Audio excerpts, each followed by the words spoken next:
कि खिलाड़ियों को पूरा मौका देना चाहिए और हर खिलाड़ी को ऐसा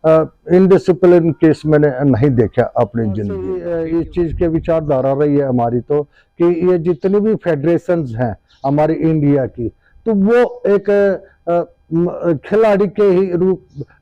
खेलने वाले को ही मौका मिलना चाहिए और दूसरे अपने पॉलिटिकल पार्टीज को इससे दूर रहना चाहिए। हिंद केसरी न्यूज चैनल और हमारा सौभाग्य है कि हरियाणा से दो इस तरह की पर्सनालिटी हुई हैं जिन्होंने ओलंपिक में हरियाणा और देश के लिए अवार्ड जीते हैं। उनमें एक शॉर्ट पुट से हमारे अंबाला साइड से बहादुर सिंह जी और दूसरे हमारे वो वेटरन्स हमारे बीच में हैं, कर्नल संत कुमार जसौर खेड़ी से बिलोंग करते हैं और एथलीट में इन्होंने 3 बार पाकिस्तान की धरती पे गोल्ड नहीं जीता, बल्कि इन्होंने कई कीर्तिमान भी स्थापित किए हैं। और एथलीट के ओलंपिक में यानी कि पीटी उषा से भी पहले इन्होंने भारत के लिए वो रास्ता, वो अपना एक इतिहास इन्होंने बनाया है। आज देश में जिस तरह फेडरेशनों पे जिस तरह के डिस्प्यूट्स आगे आ रहे हैं, उसके बारे में जब एक वेटरन्स को ये पढ़ने को देखने को मिलता है तो उसके दिल पे क्या बीतती है और कैसे सिनारियो रहे होंगे और इस एज में क्या उन्होंने सोचा होगा कि देश का जो स्पोर्ट्स कल्चर है वो वर्ल्ड में हम डोमिनेट करें। तो क्या आज की स्थिति में कर्नल साहब आपका चैनल पे स्वागत है। सबसे पहले मैं आपको धन्यवाद देना चाहता हूँ हिंद केसरी चैनल वालों को कि मुझे ये मौका दिया आपने विचार प्रकट करने के लिए। जैसे हमने देखा आजकल का जो सिनेरियो चल रहा है, तो हम सदा से इसी चीज़ को बोलते रहे कि जितनी भी फेडरेशंस हैं, जितनी भी अपने भारतवर्ष में एथलेटिक एसोसिएशन होगी या रेसलिंग एसोसिएशन होगी या बॉक्सिंग एसोसिएशन होगी या सभी फेडरेशन होगी, तो हमारा सदा यही सोचना और विचार रहा है कि खिलाड़ियों को पूरा मौका देना चाहिए और हर खिलाड़ी अच्छे से अच्छे खिलाड़ियों को इस पर मार्गदर्शन के लिए रखना चाहिए। और फेडरेशन के जितने भी हमारी ये पॉलिटिकल पार्टीज जैसे कब्जा करती हुई आ रही हैं सदा से, तो उनको दूर हटके कि भाई आप अपनी पॉलिटिक्स अपने खेलते रहो, अपना करते रहो, जिसका आपको पूरा मौका दिया जाता है। लेकिन कम से कम खेल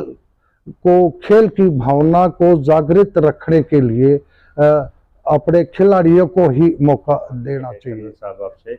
कि जो IFA लगा लो या एथलीट एसोसिएशन लगा लो, इनके जो हेड हैं उन पे पॉलिटिकल आदमी चाहिए या जिन्होंने ओलंपिक गोल्ड जीते हों, जिन्होंने एशियाड जीते हों या जिन्होंने कीर्तिमान स्थापित किए हों, इनके लिए राइट पर्सन कौन है? हमने जीवन का अनुभव रहा है, हमने अपनी जिंदगी में देखा है कि जैसे यूनाइटेड किंगडम के सेबेस्टियन को होते थे 1500 मीटर और 800 मीटर के एथलीट, वो 1912 में लंदन ओलंपिक्स जो हुआ उसमें उन्होंने मतलब इंडियन ओलंपिक एसोसिएशन के प्रेसिडेंट होने के नाते आज तक का सबसे अच्छा ओलंपिक ऑर्गेनाइज किया है। उसी तरह से अगर हमारे भारतवर्ष में भी सभी खिलाड़ियों को ये फेडरेशन का प्रेसिडेंट होने का मौका दिया जाएगा और सेक्रेटरी होने का मौका दिया जाएगा, तो ये भी एक बहुत अच्छा कीर्तिमान स्थापित करेंगे और ये प्रैक्टिस के बारे में भी अच्छी तरह जानते हैं और कंपटीशन के बारे में भी अच्छी तरह जानते हैं और किस तरह से खेल की भावना को ऊपर उजागर करते हुए और ये सबसे अच्छी तरह से भली भांति ऑर्गेनाइज करेंगे। जैसा आजकल हो रहा है, जब ओलंपिक जीत के हमारे खिलाड़ी आते हैं तो उनके साथ सेल्फी होती है, डिनर्स होते हैं, प्रधानमंत्री मोदी जी उनके साथ घंटों चर्चा करते हैं, तो क्या वो इवेंट मैनेजमेंट होती है? जिस तरह से आपकी एक बार जब आप प्रैक्टिस कर रहे थे तो देवीलाल के समक्ष जब पहली बार मिले, जब आपका परिचय कराया गया कि एक छोटे से किसान के घर में, हालांकि वो किसान उन्होंने एक पहले सैनिक रहे थे, आपके दादाजी फर्स्ट वर्ल्ड वॉर में रहे हैं, आपके पिताजी सेकंड वर्ल्ड वॉर में रहे हैं और आप भी सेना से कर्नल रहे हैं, तो वो कितना संतुष्ट जीवन जीने के बावजूद उनको पता लगा है खेती बाड़ी परिवार से ये लड़का इस तरह के कीर्तिमान कर रहा है, तो क्या उस टाइम पे जैसे देवीलाल ने आपका मौके पे क्या आपकी कैसे सुनवाई की? ये सुनहरा जो मौका था हमारा, हम 1978 में एशियन गेम्स में मेडल जीत कर आए। उस समय चौधरी देवीलाल हरियाणा के चीफ मिनिस्टर होते थे, तो उन्होंने हमारे को प्राइज देते टाइम पर और मेरे से पूछा कि आप किसान परिवार से, आपके पिताजी क्या करते हैं। मैंने जवाब किसान का दिया तो वो इतने प्रफुल्लित हो गए और बेटे उन्होंने अपने जुबान से मेरे पूछा कि आपका तो बहुत ज़्यादा पैसा खर्च होता होगा, कहाँ से लेकर आते हो। और उसी समय पर उन्होंने मेरे वाइस चांसलर को खड़ा करके और उनको हुक्म दिया कि इसकी स्कॉलरशिप के लिए प्रबंध करें और इसकी पढ़ाई लिखाई और खेल के लिए कोई जोखिम या बाधा नहीं आनी चाहिए और इसकी हरियाणा गवर्नमेंट की तरफ से स्पेशल स्कॉलरशिप प्रदान की जाएगी। कितना अमाउंट रखा गया उस टाइम पे? उस टाइम पर मेरा अमाउंट 1978 की बात बता रहे हैं हम कि 500 रुपये मेरी स्पेशल ये स्कॉलरशिप दी गई थी, जो कि एक बहुत बड़ा अमाउंट होता था उस समय। कितनी वैल्यू थी उस टाइम जो डाइट अमाउंट दिया गया आपको? मेरे को डाइट अमाउंट मुझे अच्छी तरह याद है कि मेरी यूनिवर्सिटी ने मेरी जितनी भी पढ़ाई लिखाई या जितनी भी किताबें होती थी और हॉस्टल में रहने का खर्चा और फ्री डाइट, वहाँ पर हरियाणा स्पोर्ट्स कॉलेज खुला हुआ था हिसार में और उसके कॉलेज में मेरे को स्पेशल डाइट प्रदान की गई और मेरे को एक्स्ट्रा डाइट के लिए 500 रुपये स्कॉलरशिप के दिए गए थे, जो कि बहुत बड़ा अमाउंट होता था। मुझे अच्छी तरह मालूम है कि जब मैं भारतीय सेना में सेकंड लेफ्टिनेंट के ओहदे से सिलेक्ट हुआ और मेरी फर्स्ट जो तनख्वाह आई थी वो 740 रुपये आई थी। मतलब काफ़ी अच्छा उन्होंने आपको उस टाइम पे असिस्ट किया, मदद की। तो आज जो हमारी जैसे ये संगीता बैठी है, बबीता फोगाट, और ये कई लड़कियां बाहर से खेल के आई, और ये साक्षी मलिक है, लास्ट टाइम पे ये ओलंपिक ट्रॉली में भारत का नाम आया। तो जब ये लड़कियां जीत के आती हैं और प्रधानमंत्री इनसे कोई ऐसा नहीं कि परिचित नहीं है, तो क्या जब इस तरह का वहाँ पे जंतर मंतर पे एक तरह से जमावड़ा होता है, जिस तरह से वहाँ पे मजमे लगते हैं, जिस तरह का ये सिनारियो आज बन गया है, क्या प्रधानमंत्री को खिलाड़ियों से मिलके वास्तविकता नहीं जाननी चाहिए कि इसको ये एक अनरेस्ट का रूप ना दे के सीधा वो खिलाड़ी से, जैसे देवीलाल ने उस टाइम सीधा खिलाड़ी से पूछा, बेटे ये खर्चा कहाँ से आता है, क्या दिक्कत है तुझे, तो इस तरह क्या खिलाड़ी से नहीं पूछ सकता क्या प्रधानमंत्री कि बेटे कहाँ पे आपको ट्रबल है, क्या प्रॉब्लम है? जो मैं समझता हूँ कि प्रधानमंत्री जी अगर व्यस्त होने के कारण नहीं मिल सकते तो वो किसी अपने रिप्रेजेंटेटिव को, अपने खेल मंत्री को या दूसरे किसी अपने रिप्रेजेंटेटिव को वहाँ पर भेज सकते हैं और जो खिलाड़ियों का दुख और दर्द है वो फर्स्ट नॉलेज ग्रहण कर सकते हैं और उसका जल्दी से जल्दी फैसला होना चाहिए, जिससे कि हमारे जो खेल वाले जो बच्चे हैं, लड़के हैं या लड़कियां हैं, जो भारत का नाम ओलंपिक लेवल तक ऊंचा किया, तो उन बच्चों का भी दुख दर्द समझने का पूरा करना। कहते हैं तो उनकी मन की बात भी सुन के हल निकाला जा सकता है। यस, उनके मन की बात जो है, हो सकता है कि उनको ज़्यादा दुख दर्द हो तो उसकी मन की बात उन बच्चों को सुनने के बाद में और उनकी जो तकलीफ है उसे दूर करना चाहिए। कर्नल साहब, यहाँ तक आया कि अब जब वो खिलाड़ी प्रोटेस्ट कर रहे हैं तो उनको कहा गया है कि एक प्रदेश से हैं, एक अखाड़े से हैं, एक गांव से हैं, और बाद में उनको इतना सतर लाया गया है कि एक घर से हैं।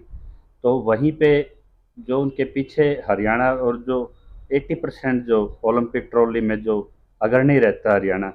वहाँ से भी एक बात उठी है कि 43 साल तक, 43 ईयर्स तक उन लोगों का फेडरेशंस पे कमांड रही है जिन्होंने एक छोटा सा कोई मेडल भी नहीं जीता। और अगर कोई मेडलिस्ट परिवार से रिप्रेजेंटेट करना चाहता है स्टेट कोई,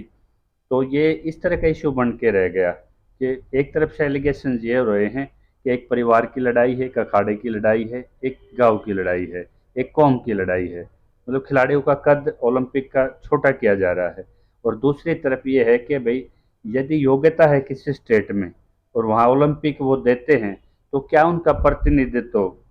एक उच्च संस्थानों पे क्या वो न्याय संगत नहीं है? ये जितने भी अपने एक ऊंच कोटि के खिलाड़ी हैं तो कम से कम उनको मौका जरूर दे देना चाहिए। और ये जो हालांकि एक प्रदेश का नाम लेने से या एक परिवार का नाम लेने से या एक अखाड़े का नाम लेने से इनकी ये बातों को तुच्छ के तौर पर नहीं देखना चाहिए। इनका दुख और जो दर्द है उसको समझने की कोशिश करनी चाहिए और इसको दूर करने की कोशिश करें जल्दी से जल्दी। और राजनीति के जो उच्च पद हैं वहाँ तो अपराधीकरण पे एक जनता की आवाज़ उठने लगे। फेडरेशन के बड़े पदों पर अब जबकि इसका हल निकलना चाहिए कोई सरकार की मध्यस्थता से। खेल और संस्कृति तभी फले फूलेगी जब उसको पेरेंटल अप्रोच से देश का प्रधान उसको सुनेगा, उसको संरक्षण देगा। यदि उसमें चुप होके प्रधान बैठ जाए, देश का मेन जो डिसीजन मेकर हैं वो चुप होके बैठ जाएं, वो पार्टी बन जाएं उसमें और शांत हो जाएं, जबकि उनको वहाँ मुखर होकर उस चीज़ का हल करना चाहिए, तो वो क्या इस तरह से स्पोर्ट्स कल्चर बढ़ेगा? ये हमारा दौर था 1978, 1980, 1982। हमने अपने समय पर सभी जगह पर देखा गया कि जितनी भी फेडरेशन थी या जितने भी अपने प्रेसिडेंट होते थे वो एक पेरेंटल का और जितने पेरेंटल का वो काम निभाते थे और बड़ा अच्छी तरह से सभी खिलाड़ियों को पढ़ाई की तरफ से भी, खेल की तरफ से भी, कल्चर की तरफ से भी एक अच्छी तरह से गाइड किया जाता था। तो आज के समय पर भी हम यही अनुरोध करेंगे कि खिलाड़ियों को भी उस फेडरेशन को लीड करने के लिए या उसको लिए मौका मिलना चाहिए। जीवन संगनी थी, अनफॉर्चुनेटली 2017 में वो चली गई। वो किस फील्ड से रिप्रेजेंट करती थी? वो भी तो एक अवार्ड खिलाड़ी थी, एक एथलीट थी, रिकॉर्ड होल्डर थी। उनके बारे में जरा बताएं आप। मेरी वाइफ का नाम जगवंती टहलान था और शादी होने से पहले वो जगवंती अहलावत थी। वो हमारे देश की पहली महिला थी जिसने इंडिया का रिकॉर्ड 3000 मीटर में बनाया। उस समय पर ये रिकॉर्ड बहुत बड़ा था और ये रेस 3000 मीटर दौड़ना भी बहुत बड़ी बात होती थी। और मेरी वाइफ इंटर यूनिवर्सिटी में 1500 मीटर और 3000 मीटर में सबसे अग्रणी रही थी। उसने अपने जीवन के दौरान केंद्रीय विद्यालय में एज ए स्पोर्ट्स टीचर के पद पर रहते हुए उसने बहुत ही लड़के और लड़कियां नेशनल लेवल के खिलाड़ी पैदा किए और उसका रिकॉर्ड रहा था केंद्रीय विद्यालय स्कूल की टीमों में कि उसके स्कूल की जो टीम होती थी वो सबसे ज्यादा नेशनल लेवल के खिलाड़ी पैदा करती। आपने कैंपों में महिलाओं को तैयारी करते भी देखा होगा, जब आपने देखा होगा किस तरह का प्रोटेक्शन महिला खिलाड़ी को होता था। और पीटी उषा भी आपके पैर छूती है, आपको पिता तुल्य मानती है, जो आज आईओएल की प्रेसिडेंट हैं। तो मैं ये जानना चाहूँगा किस तरह का माहौल था जब महिला खिलाड़ी भी खेलती थी आप लोगों के साथ, तो किस तरह का इन्वायरमेंट? हमने क्योंकि जितने हमारे तो जिंदगी में जब से हमने एथलेटिक खेलना शुरू किया है तो हर समय पर महिलाएं खिलाड़ियां भी हमारे साथ में प्रैक्टिस करती रही हैं, लेकिन हमारे लिहाज से उनको बहुत अच्छी तरह से प्रोटेक्शन के लिहाज से या इज्जत के लिहाज से देखा जाए तो हम बड़ी इज्जत से उनको सम्मानित करते थे और उनको प्रैक्टिस करने में सहयोग करते थे। और जो ऑब्जर्वेशन कोच कौन होता था उनका? उनका जो ऑब्जर्वेशन कोच होता था, मैं आपको यहाँ पर बताना चाहता हूँ कि जैसे हमारे एथलेटिक्स में सीनियर जितने भी खिलाड़ी होते थे, वह उनकी लड़कियों की अलग से एक कोच, लेडी कोच लगा दिया जाता था, जो कि उनका अनुशासन का और उनकी ट्रेनिंग का दोनों का देखभाल उसी की नज़रों में होता था। और कोच मतलब कि उनको ट्रेनिंग देते थे। कभी बाहर पार्टिसिपेट करने के लिए जाते थे तो हम भी अपनी जितनी भी लड़कियां खिलाड़ी होती थी, उनको एक बड़े भाई होने के नाते हम पूरा उनको सहयोग देते थे और प्रोटेक्शन का और सिक्योरिटी का पूरा हर समय ध्यान रखा जाता था, ताकि उनके तरफ में किसी तरह का भी आँच ना आए और वो अपने जो उनमें अपनी टैलेंट होती थी उसमें अच्छी तरह से अपनी परफॉर्मेंस दिखाएं और भारत का प्रतिनिधित्व पहली करें। मुलाकात आपकी पीटी उषा से होती है, जब वो मुश्किल से 9th-10th की स्टूडेंट होती है और विलियम्स से कई इस तरह की लड़कियां थी, और वो क्या बर्तान था? पहली बार रेल में आपकी उनकी मुलाकात होती है, तो किस तरह का बर्तान पहली पीटी उषा मैडम या मर्सी मैथ्यू लॉन्ग जंप वाली लड़की, या वंदना ये हर्डल वाली लड़की, ये तीनों केरला साइड की लड़की होने के नाते इनको हिंदी व इंग्लिश का इतना अनुभव नहीं था, लेकिन फिर भी हम आपस में इशारे से ऐसे बात करते हुए और उनकी सुरक्षा का भी पूरा ध्यान रखते थे और साथ में उनके खेल का भी पूरा ध्यान रखते थे। हमारी जो टीम लाहौर से और कराची जब जा रही थी, हमारी सवारी ट्रेन से जा रहे थे हम, तो पीटी उषा को कंबल नहीं मिला।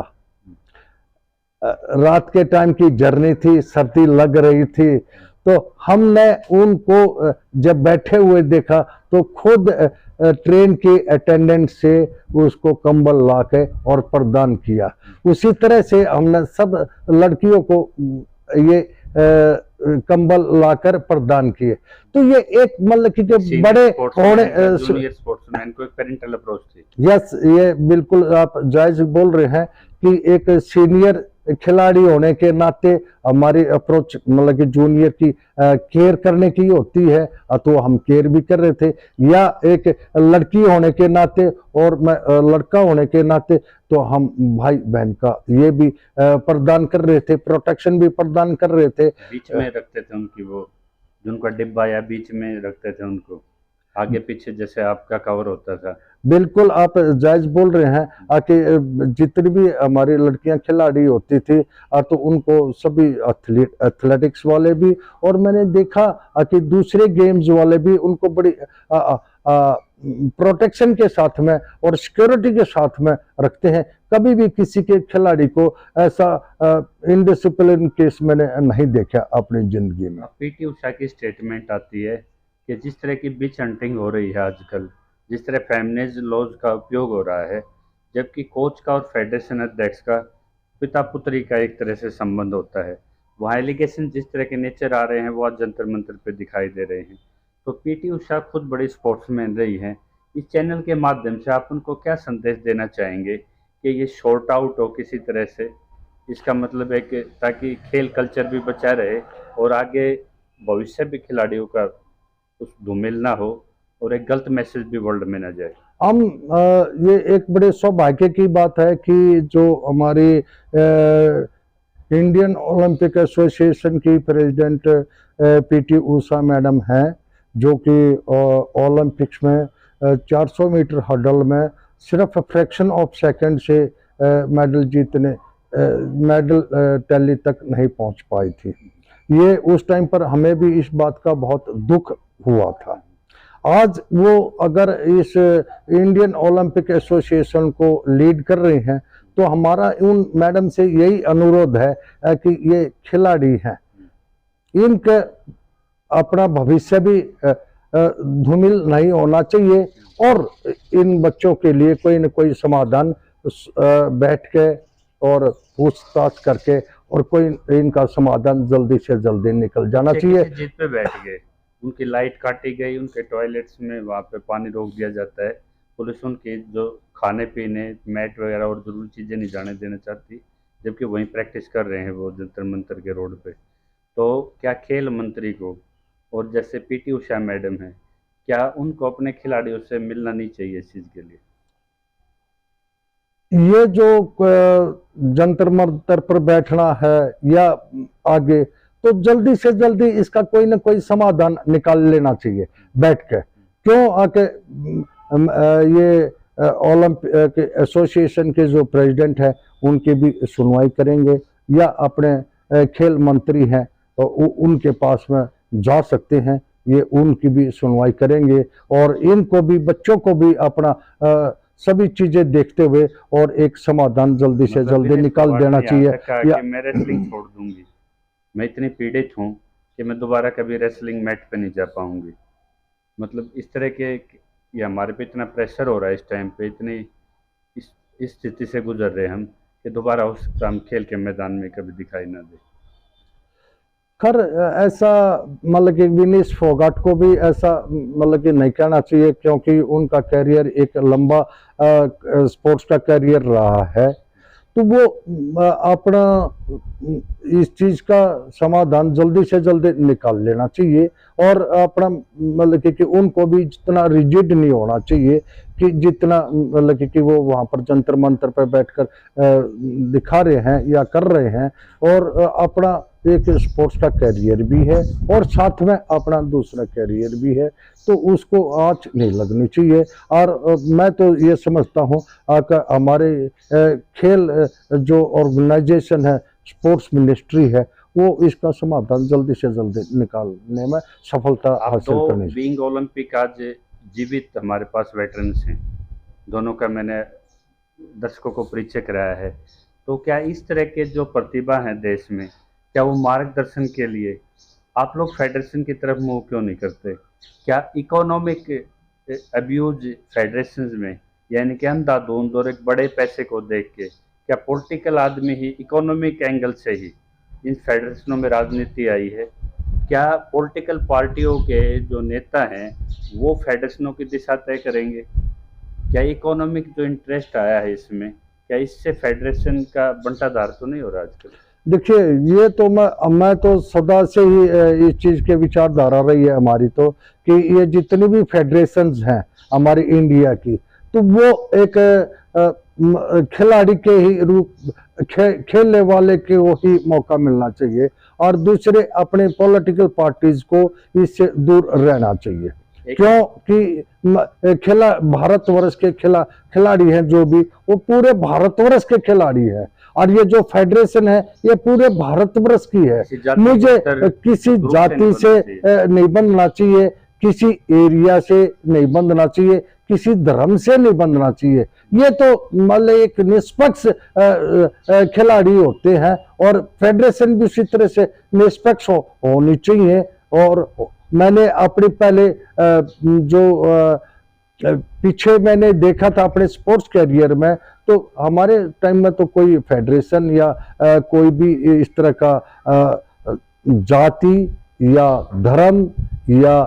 अपना स्टेट या पॉलिटिकल पार्टीज का इसका कोई लेना देना नहीं होता था। मीटर के इवेंट में दौड़ते थे कर्नल? मैं 800 मीटर के इवेंट में और 1500 मीटर के इवेंट में दौड़ता था। डेली कितनी एवरेज आती थी हफ्ते की, कितना डेली रन करते थे आप? ये मतलब कि जो रन होता है एथलेटिक्स में अलग तरह का होता है। जब हम लोगों का इंडोरेंस कैपेसिटी बढ़ाने वाली जब हम लोगों की स्टेज आती है और वो इंटरनेशनल लेवल तक हमें प्रैक्टिस करनी होती है, तो तकरीबन हमारी 200 किलोमीटर या 250 किलोमीटर पर वीक की हमारी प्रैक्टिस की करने 40 किलोमीटर के आसपास डेली का वो आता आपका एवरेज आ जाते थे। और जब हम लोग अपना स्पीड वर्क कर रहे होते थे तो उस टाइम पर हमारी कम होती चली जाती थी एथलेटिक ग्राउंड में। अपने वहाँ पर हमारे को स्पीड वर्क करना होता था।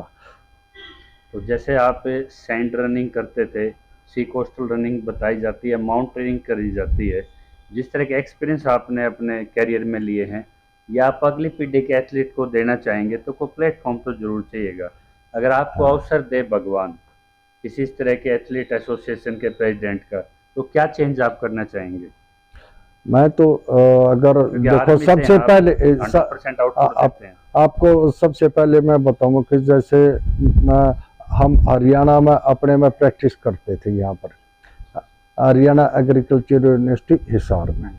तो वहाँ पर जब ये हम लोगों को इंडोरेंस रनिंग करनी होती थी या लॉन्ग रनिंग करनी होती थी, तो हमारे को सैंड तो या सी कोस्ट के आसपास में जगह तो नहीं मिलती थी, लेकिन जो खेत बोने के लिए तैयार कर रखे होते थे, वो उस खेत में हम तकरीबन लंबे लंबे 1 किलोमीटर के शूट्स लगाते थे। जिस तरह से 5 एकड़ जमीन लंबी वो बोने के लिए तैयार कर रखी है, तो हम उसके चारों तरफ से राउंड लगाते हुए और वो उसमें अपने इंडोरेंस पावर करते थे। और हमें साइंटिफिक अप्रोच लेनी अडॉप्ट करनी सबसे ज़रूरी है कि कंपटीशन से पहले जब हमारे खिलाड़ी वो प्रैक्टिस कर रहे होते हैं लंबी दौड़ की, तो उस टाइम पर हम अपने हिल स्टेशन पर यानी कि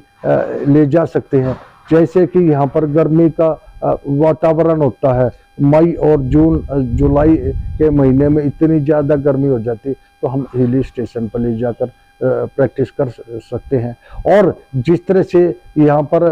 अपने नॉर्थ इंडिया में ज़्यादा सर्दी हो जाती है, तो उस समय पर हम अपने कंपटीशन के लिए अपने बेंगलोर या अपने साउथ की साइड में हम अपने वहाँ पर खिलाड़ियों को तैयार कर सकते हैं। और हर समय पर मतलब कि एक साइंटिफिक अप्रोच को तो बहुत ही ज़्यादा मतलब कि अडॉप्ट करना चाहिए। और साथ में मैं समझता हूँ कि भाई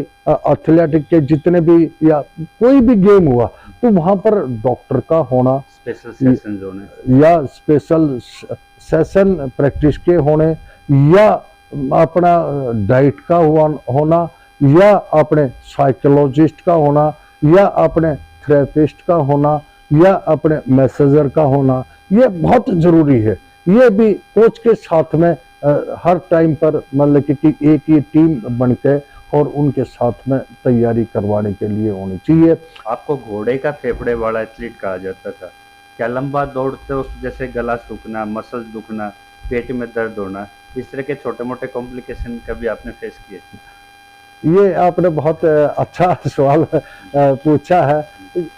यानी कि हम प्रैक्टिस करते करते इतना लंबा इतने समय तक प्रैक्टिस करते करते ये कभी भी हमारे सामने गला सूखना या मतलब कि पेट में दर्द होना या और कोई मसल कैचअप करना, ये